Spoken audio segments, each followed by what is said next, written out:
In this video, I'm going to show you how you can claim or collect your Robux here in Please Donate. If this guide does help you out, don't forget to like the video and subscribe to the channel with all notifications on. It really does help the channel and lets us know that you want more content like this. We'd greatly appreciate it. First things first though, you're going to need to actually have received donations. If nobody's dropped you off anything yet, don't worry. You'll get something eventually. Just wait, be patient. And as you can see on this account, I actually don't have anything. On my other account, I do have a little. But don't worry, the process works the exact same. And when finally something does drop into your balance, it does feel pretty good. Now here's the thing though.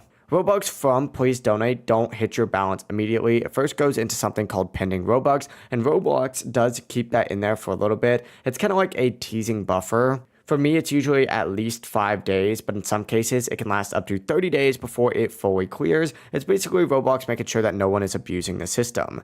To actually check to see how much Robux you currently have pending, what you're going to want to do is actually open up a web browser of your choice and go to roblox.com. And from the homepage, after you sign in, click on this little Robux icon up in the top right corner and select My Transactions. And from here, you'll see your pending Robux right here. Just a heads up, you will notice the amount that you're waiting on is always 30% less than what you actually got in donations. That's because Roblox does take a cut every single time. So if someone, say, like donates 100 Robux, you're only ever going to see 70 of it. It's a little painful, but at least it still adds up over time. But once that pending period is over, the Robux automatically slide into your total balance. And that's when you could finally start spending it. But that's how you could check and claim your Robux here and Please Donate. If this guide did help you out, don't forget to like the video and subscribe to the channel with all notifications on. It really does help the channel and lets us know that you want more content like this. We'd greatly appreciate it. Have a great rest of your day. Peace.